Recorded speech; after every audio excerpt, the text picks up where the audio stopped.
Hello guys, स्वागत है आपका अपने यूट्यूब चैनल तैयारी अप टू सक्सेस पे। तो दोस्तों एमपीजीके का ये दूसरा लेक्चर है आज का। आज अपन पढ़ेंगे मध्य प्रदेश का भौगोलिक स्थिति और उसका विस्तार। तो चलिए फ्रेंड्स, अपन स्टार्ट करते हैं अपने इस लेक्चर नंबर 2 को। तो अपन कवर कर रहे हैं जेल प्रहरी का सिलेबस। और जेल प्रहरी के सिलेबस में आप सभी को पता होगा कि एमपीजीके से बहुत ज़्यादा क्वेश्चन पूछता है एग्जाम में। तो उसी को ध्यान में रखते हुए अपन ने आज ये लेक्चर नंबर 2 आज लेक्चर नंबर 2 कवर करने जा रहे हैं। तो ये है चैप्टर 2 मध्य प्रदेश के भौगोलिक स्थिति और विस्तार। तो चलिए फ्रेंड्स, स्टार्ट करते हैं अपने इस वीडियो लेक्चर को। सबसे पहले बात करें दोस्तों, कल के लेक्चर में मैं कुछ करेक्शन करना चाहता हूँ। थोड़ा मतलब अपन ने भूल चुका था, थोड़ा अपन ने नहीं बताया था कि मध्य प्रदेश के कुछ अन्य नाम भी हैं जिसे अपन जानते हैं। क्या क्या नाम है मध्य प्रदेश के? तो पहला है सेंट्रल प्रोविंस एंड बरार। ये इसके भी नाम से मध्य प्रदेश को जाना जाता है। दोस्तों कई बार एग्जामों में यहाँ से भी क्वेश्चन पूछ लेता है, इसलिए मैं इसे कवर कर रहा हूँ। तो अपन एग्ज़ाम ओरिएंटेड पढ़ रहे हैं, तो जाहिर सी बात है कि दोस्तों यहाँ पे जो भी मेरे नोट्स में मैं पढ़ाने जा रहा हूँ, यहाँ से जो एग्ज़ाम में है 100% से जो आएगा वो श्योर कर लीजिए। तो अगला नाम है, इसे सोया प्रदेश के भी नाम से जानते हैं, हृदय प्रदेश के भी नाम से जानते हैं और मध्य प्रदेश के भी नाम से जानते हैं। तो इसके कुछ उपनाम हैं जिसे मैंने आपके समक्ष रखा। तो दोस्तों मध्य प्रदेश का जब गठन किया गया था, कब किया गया था? 1 नवंबर 1956 को। तो उस समय मध्य प्रदेश का नाम किसने रखा था? तो ये कि यहाँ से क्वेश्चन कई बार एग्जाम में पूछता है। तो मध्य प्रदेश का नाम मध्य प्रदेश किसने रखा? जवाहरलाल नेहरू ने रखा। और इस सेंट्रल प्रोविंस एंड बरार, ये कौन बोलते थे मध्य प्रदेश को? अंग्रेजों के टाइम मध्य प्रदेश का नाम हुआ करता था। और आप जानते हैं मध्य प्रदेश जो है सोयाबीन के उत्पादन में अग्रणी राज्य है, इसीलिए इसे सोया प्रदेश भी बोला जाता है।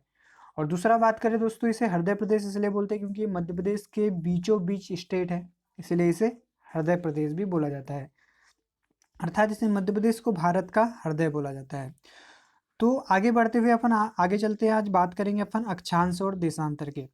तो दोस्तों अक्षांश और देशांतर बेसिकली क्या होती है? ये काल्पनिक रेखा होती है जो पृथ्वी के ग्लोब पर मानव द्वारा खींची जाती है। तो बात करें अपन कि ये कैसी रेखा है, तो ये मानव निर्मित रेखा है, ठीक है। तो अक्षांश और देशांतर रेखा के बारे में जानने से पहले मैं आपको बता दूं कि इसका उपयोग किस लिए किया जाता है।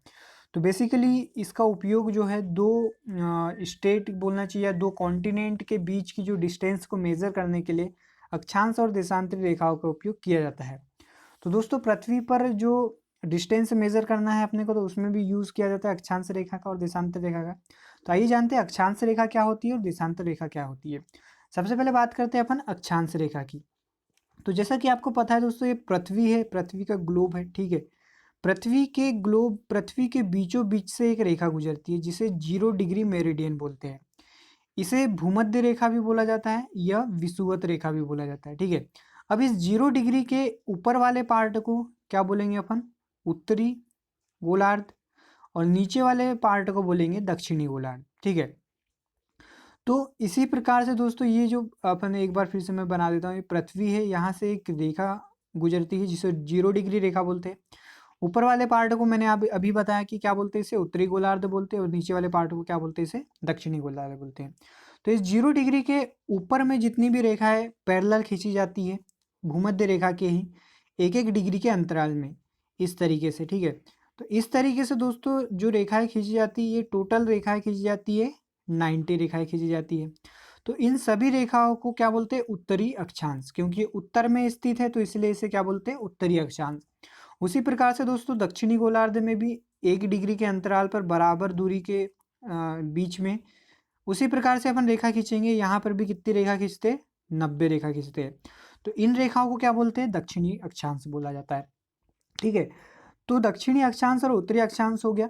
और इन दो रेखाओं के बीच की जो डिस्टेंस होती है वो क्या होती है? बराबर होती है। और वो कितनी होती है? अब याद रखेंगे, 111 किलोमीटर होती है। मतलब कभी एग्जाम में पूछ लेता है कि दो अक्षांश के बीच की दूरी कितनी होती है, तो वो होती है 111 किलोमीटर, ठीक है। तो यहाँ तक आपको समझ में आया होगा। अब बात करते हैं अपन अक्षांश होता क्या है एक्चुअल में। तो अक्षांश क्या होता है? पृथ्वी के केंद्र से, अर्थात ये पृथ्वी है, ठीक है, और इसका ये 0 डिग्री मेरिडियन रेखा गुजरी है और इसके बीच में क्या है? इसका केंद्र है। तो इसके केंद्र से किसी स्थान की कोणात्मक दूरी को ही अक्षांश बोलते हैं। मान के चलो कि यहाँ पे कोई स्थान है और यहाँ से 1 डिग्री का एक कोण बना रहा है, तो यहाँ की दूरी कितनी हुई? 1 डिग्री हुई, ठीक है। तो इस दूरी को क्या बोलते हैं? इस कोणात्मक दूरी को क्या बोलते हैं? इसे अक्षांश बोलते हैं। और इन दो अक्षांश को, जैसे 1 डिग्री इधर है उसी प्रकार से 1 डिग्री इधर भी होगा, तो इन दोनों पॉइंटों को मिलाने वाली रेखा को क्या बोला जाएगा? 1 डिग्री अक्षांश रेखा। उसी प्रकार से दोस्तों देशांतर रेखाएं भी होती है, ठीक है। तो बात करें अपन कुल अक्षांश की, तो कुल अक्षांश रेखाएं कितनी होती है? तो जैसे कि आपको पता होगा ऊपर 90 होती है और नीचे 90 होती है, तो टोटल कितनी हो गई? 180 हो गई। और एक रेखा क्या होती है? बीच की होती है। तो इस प्रकार से कुल अक्षांश रेखा जो पृथ्वी पर उपस्थित है अभी, वो 181 अक्षांश रेखाएं उपस्थित है, ठीक है। तो आगे चलते अपन बात करते हैं अब देशांतर रेखा की। जिस तरीके से दोस्तों अक्षांश रेखाएं होती है उसी प्रकार से देशांतर रेखाएं होती है। दोनों में अंतर ये है कि अक्षांश रेखाएं लेटी हुई होती है, मतलब ये पूर्व से लेकर पश्चिम की तरफ खींची जाती है, इस प्रकार से खींची जाती है पूर्व से लेकर पश्चिम की ओर। उसी प्रकार से देशांतर रेखा की बात करें तो दोस्तों देशांतर रेखाएं उत्तर से दक्षिण की तरफ आती है, या यूं कहें अपन दूसरे शब्दों में भी इसे बोल सकते हैं कि पृथ्वी के ग्लोब को जो है उत्तरी ध्रुव और दक्षिणी ध्रुव, इसको मिलाने वाली रेखा कौन सी होती है? देशांतरी रेखा होती है। इसी प्रकार से दोस्तों यहाँ पे भी बीच में से एक सर्कल खींचा जाता है जिसे वृत्त सर्कल या मेरिडियन रेखा बोलते हैं, जिसे प्रधान मेरिडियन रेखा बोला जाता है। तो इसी प्रकार से इस साइड भी पूर्व में भी जो है देशांतर रेखाएं खींची जाती है। तो जिस तरीके से अक्षांश रेखाएं का अपन अक्षांश रेखाएं खींचते हैं उत्तर से दक्षिण की ओर, पूर्व से पश्चिम की ओर, उसी प्रकार से देशांतर रेखाएं खींचा जाता है कहाँ से कहाँ तक? उत्तर से लेकर दक्षिण की ओर, ठीक है। तो इनकी संख्या कितनी होती? तो कुल देशांतर रेखाओं की संख्या कितनी होती? 360 होती है। क्योंकि ये भी दोस्तों देशांतर रेखाएं भी जो है इनके बीच की दूरी आप याद रखेंगे, जिस प्रकार से अक्षांश रेखाओं के बीच की दूरी समान या इक्वल होती है, बराबर होती है, देशांतर रेखाओं के बीच की दूरी बराबर नहीं होती है। जैसे कि आप इमेज में देख सकते हैं दोस्तों, यहाँ पर इसके सेंटर में मध्य में ये रेखा कौन सी है? भूमध्य रेखा है। भूमध्य रेखा के सेंटर में जो है अधिकतम इसकी अक्षांश देशांतरी दूरी होती है। उसी प्रकार से अगर आप उत्तरी ध्रुव की ओर बढ़ते जाएंगे तो ये दूरी कम होती जाती है, और उसी तरह से दक्षिणी ध्रुव की ओर बढ़ते जाएंगे तो भी दूरी कैसी होगी? कम होगी। तो सबसे जो अधिकतम दो देशांतर के बीच की दूरी, अधिकतम दूरी कितनी होती है? तो यहाँ से कई बार एग्जाम में क्वेश्चन पूछता है, आप याद रखेंगे, ये होती है 111.32 किलोमीटर, ठीक है। तो ये देशांतर और अक्षांश देख लिए। अब हम बात करते हैं दोस्तों कि भारत के अक्षांश और देशांतर को देखते हुए, ठीक है। तो अब भारत का अक्षांशीय विस्तार और देशांतरी विस्तार देख लेते हैं, क्योंकि भारत का देखने के बाद ही अपन मध्य प्रदेश का भी देख लेंगे कि अक्षांशीय विस्तार क्या होता है और देशांतरी विस्तार क्या होता है। तो जिस तरीके से दोस्तों आप जानते हैं पृथ्वी को, ये पृथ्वी है और जो हमारा भारत है ये किस गोलार्ध में आता है? इसको ऐसे 4 पार्ट में मैं अगर डिवाइड करूँ तो यहाँ से 23.5 डिग्री जो रेखा गुजरती है उसे कौन सी रेखा बोलते हैं? कर्क रेखा बोलते हैं, ठीक है। और 23.5 डिग्री जो साउथ में जो रेखा गुजरती है उसे कौन सी रेखा बोलते हैं? उसे मकर रेखा बोलते हैं। तो आपको पता होगा कि भारत के बीचों बीच से ये रेखा गुजरती है, मान के चलो यहाँ पर जो है भारत एग्जिस्ट करता है, ठीक है। यहाँ से भारत के बीचों बीच से 23.5 डिग्री रेखा कर्क रेखा गुजरती है। तो भारत का जो मानना चाहिए अक्षांशीय विस्तार होगा वो कहाँ पर आएगा? वो 0 डिग्री के ऊपर आएगा। मतलब किस गोलार्ध में स्थित है भारत? तो आपको याद रखना है भारत उत्तरी गोलार्ध में स्थित है और पूर्वी गोलार्ध में स्थित है, तो इसे बोलते हैं उत्तरी पूर्वी गोलार्ध बोलते हैं, ठीक है। तो अब बात करते हैं भारत के अक्षांशीय विस्तार की। तो सबसे पहले दोस्तों मैं आपको बता दूं भारत का जो अक्षांशीय विस्तार होता है, अक्षांशीय विस्तार कहाँ से स्टार्ट होगा? जैसे कि यहाँ से ये जो पृथ्वी है हमारी, ये भूमध्य रेखा है और ये 23.5 डिग्री रेखा है और यहाँ पे भारत की स्थिति है। तो यहाँ से स्टार्ट होएगा तो वो अक्षांशीय रेखाएं आती है भारत के 8 डिग्री 4 मिनट, ठीक है। 8 डिग्री 4 मिनट से लेकर 37 डिग्री 6 मिनट उत्तरी अक्षांश भारत की अक्षांशीय विस्तार बोला जाता है, ठीक है। तो इसे जो है अक्षांशीय विस्तार बोला जाता है, ठीक है। अब आपको समझ में नहीं आ रहा होगा कि ये मिनट वाला क्या चीज़ है। तो दो अक्षांशीय रेखाओं के बीच में सब अक्षांशीय रेखाएं भी होती है, जिन्हें अपन क्या बोलते हैं? पॉइंट बोलते हैं, उसे मिनट में शो करते हैं। तो एक्यूरेट भारत की जो अक्षांशीय विस्तार है वो 8 डिग्री नहीं है, थोड़ा 8 डिग्री से ऊपर है, अर्थात 8 डिग्री 4 मिनट से लेकर उत्तरी अक्षांश से, इसे उत्तरी अक्षांश बोलेंगे क्योंकि दोस्तों ये सारी की सारी जो भारत को कवर करेंगी अक्षांशीय रेखा है, ये कहाँ स्थित होगी? पृथ्वी के उत्तर की ओर स्थित होगी, इसीलिए अपन उत्तरी अक्षांश बोलेंगे। तो आपको कई बार एग्जाम में यहाँ पे क्वेश्चन घुमा के भी पूछेंगे और आप कंफ्यूज भी हो जाएंगे कि यहाँ दक्षिणी दे देगा, तो आप बिल्कुल भी कंफ्यूज मत होइएगा, क्योंकि यहाँ पे उत्तरी अक्षांश और उत्तरी अक्षांश में ही काउंट की जाएंगी हमारी सारी अक्षांश रेखाएं। तो भारत का अक्षांशीय विस्तार क्या है? नॉर्थ से लेकर साउथ से लेकर नॉर्थ के बीच में 8 डिग्री 4 मिनट से लेकर 37 डिग्री 6 मिनट उत्तरी अक्षांश में। और वहीं बात करें इसकी पूर्वी देशांतरी विस्तार के भारत के, तो भारत का देशांतरी विस्तार है 68 डिग्री 7 मिनट पूर्वी देशांतर से लेकर 97 डिग्री 25 मिनट पूर्वी देशांतर के बीच। तो यहाँ पे दोस्तों दोनों साइड पूर्वी आ रहा है, इसका मतलब क्या है? तो वही इसका मतलब भी यही है, क्योंकि भारत जो है हमारा पूर्वी गोलार्ध में स्थित है, इसलिए इसे अपन पूर्वी देशांतर बोलेंगे, क्योंकि सारी जो भारत की जो वर्टिकल लाइन है, भारत पे जो देशांतर रेखाएं गुजरेंगी वो कौन सी रेखा होगी? पूर्वी देशांतर होगी। तो यहाँ तक कि आपको मैंने आई होप कि समझ में आया होगा भारत का अक्षांशीय और देशांतरी विस्तार क्या होता है। एक बार फिर से आपको कंफर्म करा दूं, भारत का जो अक्षांशीय विस्तार है 8 डिग्री 4 मिनट उत्तरी अक्षांश से लेकर 37 डिग्री 6 मिनट उत्तरी अक्षांश के बीच, और पूर्वी देशांतर की बात करें तो 68 डिग्री 7 मिनट पूर्वी देशांतर से लेकर 97 डिग्री 25 मिनट पूर्वी देशांतर के बीच। तो ये भारत का जो अक्षांशीय और देशांतरी विस्तार अपन देखा। उसी प्रकार से दोस्तों मध्य प्रदेश आपको पता है भारत के यहाँ पे बीचों बीच आता है, ठीक है। तो यहाँ से मध्य प्रदेश का जो अक्षांशीय विस्तार है और देशांतरी विस्तार है, अब उसको अपन कवर करने का प्रयास करते हैं।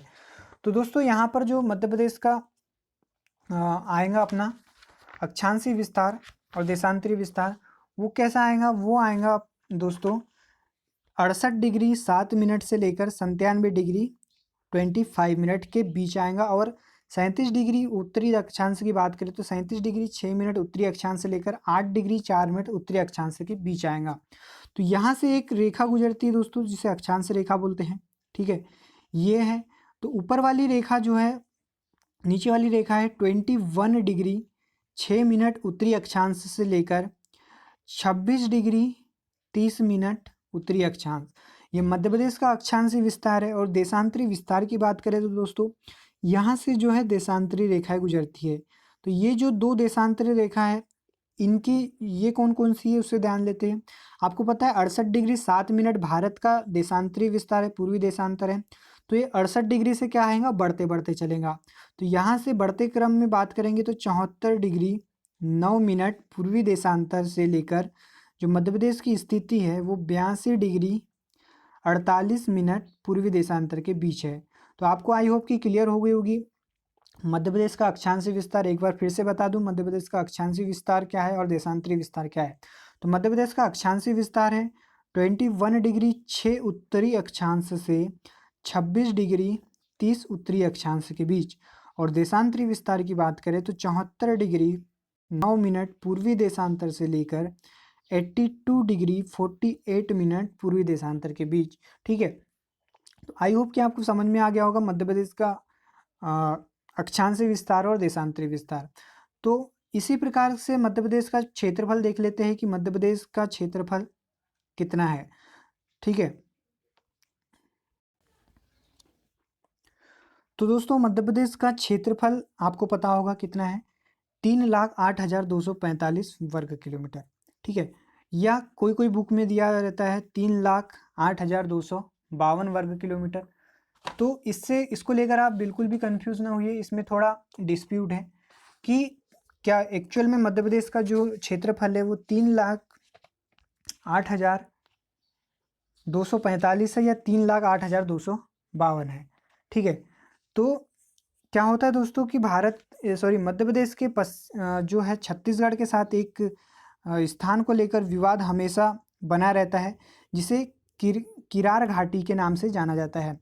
तो उसको लेकर अभी विवाद चल रहा है। इस प्रकार से आपको दोनों ही वैल्यू याद रखना है, 3,08,245 वर्ग किलोमीटर या 3,08,252 वर्ग किलोमीटर। ठीक है, आगे बात करेंगे दोस्तों, ये क्षेत्रफल जो है मध्य प्रदेश के भारत के कुल क्षेत्रफल का कितना प्रतिशत है।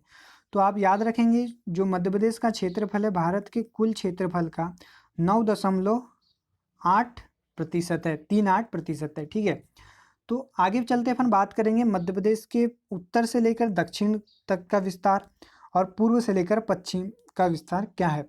तो आपको मैं मध्य प्रदेश का थोड़ा डायरेक्शन बना देता हूँ कि ये है, ठीक है, ये उत्तर है और ये दक्षिण है, ये पूर्व है और ये पश्चिम है। तो मध्य प्रदेश के उत्तर से लेकर दक्षिण तक जो विस्तार है वो कितने में फैला हुआ है, 605 किलोमीटर में फैला हुआ है।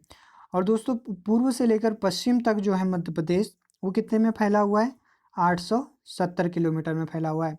तो इन दोनों का अगर आप मल्टीप्लाई करते हैं तो आपको क्या कौन सी वैल्यू प्राप्त होगी, 8,245 वर्ग किलोमीटर।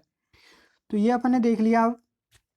अब कुछ महत्वपूर्ण पॉइंट की ओर बात करते हैं अपन कि मध्य प्रदेश जो है क्षेत्रफल की दृष्टि से कौन सा भारत में कौन सा स्थान आता है। तो आपको पता होगा दोस्तों, जब मध्य प्रदेश का विभाजन नहीं हुआ था, जब छत्तीसगढ़ और मध्य प्रदेश एक ही में थे, तो उस समय जो भारत का सबसे बड़ा राज्य जो था क्षेत्रफल की दृष्टि से वो कौन सा था, मध्य प्रदेश था। लेकिन अभी वर्तमान में भारत का सबसे बड़ा जो क्षेत्रफल की दृष्टि से राज्य है वो कौन सा है, आपको पता होगा कौन सा है, राजस्थान है। और दूसरे नंबर पर आता है मध्य प्रदेश का नंबर। ठीक है, तो क्षेत्रफल की दृष्टि से अपन टॉप 4 जो स्टेट है उनको अपन कवर करते हैं, कौन कौन से स्टेट आते हैं। तो सबसे पहले राजस्थान आता है, फिर मध्य प्रदेश आता है, फिर महाराष्ट्र आता है तीसरे नंबर पर, और चौथे नंबर पर उत्तर प्रदेश आता है। ये बात करिए अपन ने क्षेत्रफल की दृष्टि से। अब बात करते हैं अपन जनसंख्या की दृष्टि से। तो आपको पता होगा सबसे जो जनसंख्या में अग्रणी राज्य है पूरे भारत में वो कौन सा राज्य है, वो है उत्तर प्रदेश है। ठीक है, दूसरे नंबर पे आता है महाराष्ट्र, तीसरे नंबर पे बिहार, चौथे नंबर पे पश्चिम बंगाल और अपने मध्य प्रदेश का नंबर आता है 5वें में। तो जनसंख्या की दृष्टि से बात करें तो मध्य प्रदेश कौन सा बड़ा राज्य है, 5वां बड़ा राज्य है। और मध्य प्रदेश की कुल जनसंख्या कितनी है अभी, तो आप याद रखेंगे 7,26,26,809 जनसंख्या है मध्य प्रदेश की। ठीक है, ये जो जनसंख्या है भारत की टोटल जनसंख्या का कितने प्रतिशत वैल्यू आती है, तो कई बार एग्जाम में यहाँ से भी क्वेश्चन पूछता है। तो अब याद रखेंगे मध्य प्रदेश की जनसंख्या पूरे भारत की जनसंख्या का कितना है, 6% है। ठीक है, आगे बात करें दोस्तों, मध्य प्रदेश जो भूभाग है अर्थात मध्य प्रदेश का जो एरिया है वो सबसे प्राचीनतम भाग गोंडवाना लैंड का हिस्सा है। अब आपको पता होगा कि गोंडवाना लैंड क्या होती है, ठीक है, या गोंडवाना भूभाग क्या होता है। तो इसके संबंध में थोड़ा सा इंट्रोडक्शन मैं दे देता हूँ कि आखिर में ये गोंडवाना लैंड क्या होता है। ठीक है, तो आपको पता होगा दोस्तों पूरे पृथ्वी का जो आज का जो स्ट्रक्चर है, मतलब कि ये पूरी पृथ्वी पर जो अभी जो महाद्वीप बने हुए हैं, जितने भी महाद्वीप है जैसे कि यूरोप महाद्वीप, उत्तरी अमेरिका, दक्षिणी अमेरिका, अफ्रीका और एशिया, तो ये सारे महाद्वीप पहले जितने भी कॉन्टिनेंटल थे ये नहीं थे, अर्थात बहुत समय लाखों करोड़ों वर्ष पूर्व की बात है। सारी पृथ्वी मतलब सारे महाद्वीप एक पूरा जो लैंड इस प्रकार से था और उसके चारों ओर क्या था, जल था। इस संपूर्ण लैंड को, संपूर्ण भूभाग को बोलते हैं पेंजिया, बोला जाता था, पेंजिया नाम दिया था। और जो यहाँ पर जो इतना भी वाटर वाला पार्ट था उसे पेंथालासा बोलते थे। ठीक है, पेंथालासा बोलते थे वाटर वाले पार्ट को। जितने भी महासागर थे, मतलब ये सारे महासागर एक ही मतलब एक ही सागर में स्थित थे जिसे पेंथालासा बोलते थे, आप ये समझिए। और जितना भी जो स्थल वाला भूखंड था उसे पेंजिया बोला जाता था। तो दोस्तों कुछ समय पश्चात पेंथालासा और पेंजिया, अर्थात जो ये पेंजिया था, इसमें क्या हुआ, पृथ्वी के आंतरिक बल व दबाव के कारण पेंजिया 2 भागों में टूट गया। तो जो पेंजिया 2 भागों में टूट गया, ये ऐसे इस प्रकार से, ठीक है, और यहाँ पर जो सागर का एक निर्माण हो गया। तो उसी प्रकार से जो ऊपर वाला पार्ट था इसे बोला गया अंगारा लैंड, और जो नीचे वाला पार्ट था इसे बोला गया गोंडवाना लैंड। और यहाँ पे बीच में जो एक सागर की उत्पत्ति हुई उसे बोला गया तैथिस सागर। ठीक है, अगर आज आप अगर पढ़ते होगे कि तैथिस सागर का के स्थान पर क्या खड़ा हो गया, हमारा हिमालय पर्वत खड़ा हो गया। ठीक है, तो ऊपर वाले पार्ट को क्या बोला अपन ने, अंगारा लैंड, और नीचे वाले पार्ट को क्या बोला अपन ने, गोंडवाना लैंड। तो उसी प्रकार से यहाँ पे 33 सागर था। तो कुछ समय पश्चात और इन्हीं में भी पुनः विभाजन होता है अंगारा लैंड और गोंडवाना लैंड के बीच में। तो यहाँ से जो है सबसे प्राचीनतम भाग कौन सा है, हमारा गोंडवाना लैंड है। और आपको पता होगा कि यहाँ पर ही एशिया महाद्वीप होता है, ठीक है। और यहाँ का जो प्रायद्वीपीय भारत है, नीचे वाला भारत का हिस्सा, ये तो ये पार्ट जो है ये सारा का सारा किसका है, ये गोंडवाना लैंड का पार्ट है। तो आई होप कि आपको समझ में आ गया होगा गोंडवाना लैंड का विकास कैसे हुआ, ठीक है। और बात करेंगे कि ये सारी घटना को एक नाम दिया गया जिसे क्या बोला जाता है, महाद्वीपीय विस्थापन सिद्धांत। ये किसने दिया था दोस्तों, ये वेगनर ने दिया था। आप इसे भी याद रखेंगे, ठीक है। तो आगे बात करते हैं अपन। अब मध्य प्रदेश का विस्तार अपन ने देख लिया, जैसे कि यहाँ पे आपको पता है, जिसे उत्तर से दक्षिण तक विस्तार कितना है 605 किलोमीटर, और पूर्व से लेकर पश्चिम तक विस्तार कितना है 870 किलोमीटर। अब मध्य प्रदेश से लगने वाले राज्यों के बारे में अपन जान लेते हैं कि मध्य प्रदेश के जो पड़ोसी राज्य है वो कौन कौन से हैं। तो आपको पता होगा दोस्तों, जो मध्य प्रदेश है वो पूर्णतः भू आवेष्टित राज्य है। भू आवेष्टित राज्य का मतलब ये होता है कि मध्य प्रदेश की जो सीमा है किसी भी समुद्र को नहीं छूती है, ठीक है। आपको पता होगा मध्य प्रदेश बीचों बीच में है। तो इस प्रकार से मध्य प्रदेश को छूने वाले कितने होते हैं, कौन छुएगा मध्य प्रदेश को, स्टेट छुएंगे। तो वो कौन कौन से स्टेट है, तो सबसे पहले है उत्तर की ओर यूपी मध्य प्रदेश की सीमाओं को टच करता है। वहीं बात करें अपन पूर्वी और दक्षिण में, तो छत्तीसगढ़ आता है। दक्षिण में बात करें तो मध्य प्रदेश के दक्षिण में महाराष्ट्र छूता है। और पश्चिम में बात करें तो पश्चिम में दोस्तों दक्षिणी पश्चिम में गुजरात को छूता है। और उत्तर पश्चिम में राजस्थान मध्य प्रदेश की सीमा को लगता है। और यहाँ पे हमारा क्या है, मध्य प्रदेश है। तो सबसे ज़्यादा जो सीमा साझा करता है वो मध्य प्रदेश के साथ, तो वो कौन सा है, यहाँ से भी कई बार एग्जाम में पूछता है, आपको याद रखना है। सबसे ज़्यादा जो मध्य प्रदेश के साथ सीमा साझा करता है वो उत्तर प्रदेश करता है, ठीक है। आगे बात करेंगे अपन दोस्तों कि कौन कौन से जिले हैं जो मध्य प्रदेश की सीमा को लगते हैं, ठीक है। ठीक है, तो सबसे ज़्यादा सीमा उत्तर प्रदेश से लगती है मध्य प्रदेश की, और सबसे कम सीमा किससे लगती है, गुजरात से लगती है, ठीक है। तो उत्तर प्रदेश के साथ लगने वाले जो जिले हैं वो कौन कौन से, उन्हें देख लेते हैं अपन अब। तो उत्तर प्रदेश के साथ दोस्तों टोटल 14 जिले लगते हैं। पहले 13 जिले लगते थे, अब एक जिला बढ़ गया है, वो कौन सा है, निवाड़ी जिला है, जिसका हाल ही में क्या गठन किया गया है, आपको पता होगा। निवाड़ी का कब गठन किया गया है, जैसे कि मैंने प्रीवियस लेक्चर में भी आपको बताया था। मेरे कमेंट बॉक्स में आप टाइप करके बताइए कि निवाड़ी जिला का गठन कब किया गया था। तो उत्तर प्रदेश से लगने वाले राज्य कौन कौन से हैं, जिले कौन कौन से हैं। तो पहला आता है ऊपर में मुरैना, भिंड, दतिया, शिवपुरी, अशोकनगर। इतने हो गए 5। आगे की बात करें तो सागर, टीकमगढ़, निवाड़ी, छतरपुर, पन्ना, सतना और रीवा और सिंगरौली, ये उत्तर प्रदेश के साथ सीमा को साझा करते हैं। उत्तर प्रदेश के जिले मध्य प्रदेश के सीमा को साझा करते हैं। दूसरे नंबर पर जो राज्य है वो राजस्थान आता है। राजस्थान को छूने वाले जिले कौन कौन से हैं, राजस्थान के साथ जो सीमा लगती है मध्य प्रदेश की, वो जिले कौन कौन से हैं। तो अब याद रखेंगे, झाबुआ, रतलाम, मंदसौर, नीमच, आगरमालवा, राजगढ़, गुना, शिवपुरी, श्योपुर और मुरैना, ये 10 जिले जो है राजस्थान को छूते हैं। राजस्थान के 10 जिले जो है मध्य प्रदेश की सीमा को छूते हैं। तीसरे नंबर पर आता है महाराष्ट्र से लगने वाले जिले। महाराष्ट्र से टोटल 9 जिले लगते हैं, आपको पता होगा। अलीराजपुर, बड़वानी, खरगोन, खंडवा, बुरहानपुर, बैतूल, छिंदवाड़ा, सिवनी और बालाघाट। आगे चलते बात करेंगे छत्तीसगढ़ से लगने वाले राज्य।